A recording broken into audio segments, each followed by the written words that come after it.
Hi mega fans. ఈరోజు మన అన్నయ్య పద్మవిభూషణ్ మెగాస్టార్ చిరంజీవి గారి 70వ జన్మదిన సందర్భంగా నాకు మీతో షేర్ చేసుకోవడం 70 సినిమాలు షేర్ చేసుకున్న భాగంలో ఇప్పుడు చేస్తున్న ఇది 10వ సినిమా. 1982 జూన్ 11వ తారీఖు రిలీజ్ అయిన మా అన్నయ్యకి ఫస్ట్ ఫిలింఫేర్ అవార్డు సాధించిన సినిమా. అన్నయ్య గారికి విశ్వనాథ్ గారికి ఇద్దరికి. ప్రొడ్యూసర్ వచ్చేసి వివి శాస్త్రి గారు, మన అల్లు రామలింగ గారి సమర్పణలో ఏ విశ్వనాథ్ గారు ఫస్ట్ టైం అన్నయ్య చిరంజీవి గారితో తీసిన cinema. #1 classical movie, A1 classical movie అని చెప్తాను నేను. స్టార్టింగ్ నుంచి ఎండింగ్ వరకు సినిమా. ఈ సబ్జెక్ట్ విషయానికి వస్తే, అమ్మాయి పెళ్లి చేసుకోవడానికి కట్నం కాదు, ప్రేమ ఒకటి చాలని చెప్పి ఈ సినిమా మొత్తము వరకట్నం గురించి సినిమా అంత లాస్ట్ వరకు సూపర్గా నడిపించారు సినిమా. చూసేకి డాక్యుమెంటరీ మాదిరి ఉన్నా కూడా సినిమా నడిపించిన తీరు విశ్వనాథ్ గారికి హ్యాట్స్ ఆఫ్ చెప్పచ్చు. అట్లా ఉంటుంది యాక్టింగ్. చిరంజీవి గారు సూపర్ అంటే సూపర్ యాక్టింగ్. ఏమనుకోండి, సుమలత గారు అట్లే ఉన్నారు యాక్టింగ్ ఆ సినిమాలో. పాటల విషయానికి వస్తే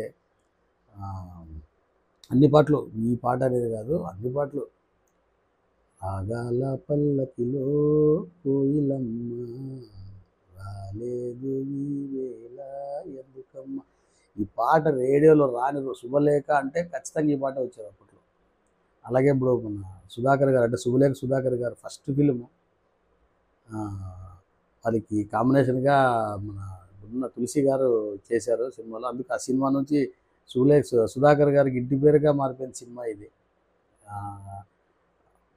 ఎట్లుంటుందంటే యాక్టింగ్, ఫస్ట్ పిక్చర్ అన్నట్లుండదు సుధాకర్ గారి యాక్టింగ్. అతను అట్లే ఉంటుంది యాక్టింగ్, చాలా బాగుంటుంది సినిమాలో.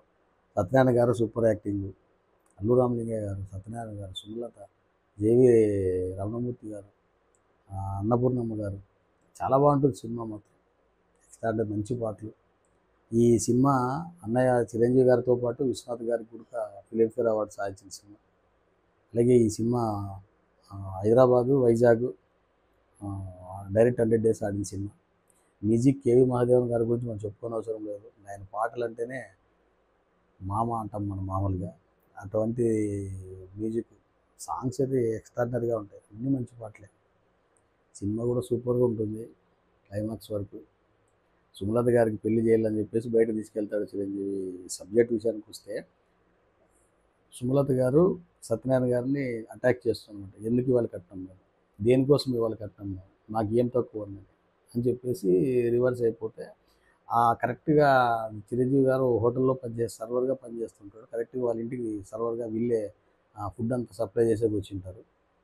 అది చూసి వాళ్ళు సుమలత గారిని తిరుగుతుంటే చిరంజీవి గారు బయటే ఉండి, నేను అట్లాగైతే అవసరం, మా ఇంట్లో అవసరం లేదు, వెళ్ళిపో అని చెప్పి వాళ్ళు తిట్టేస్తే చిరంజీవి గారు తీసుకెళ్తారమ్మ సుమలత గారిని. తీసుకెళ్ళి సుమలత గారికి ఏ విధంగా మ్యారేజ్ చేయాలనుకుంటాడు, క్లైమాక్స్ ఏం జరుగుతుంది అనేది ఎక్స్ట్రాడినరీగా ఉంటుంది. మీరు సినిమా చూడండి, సూపర్గా ఉంటుంది. జై చిరంజీవ, జై జై చిరంజీవ.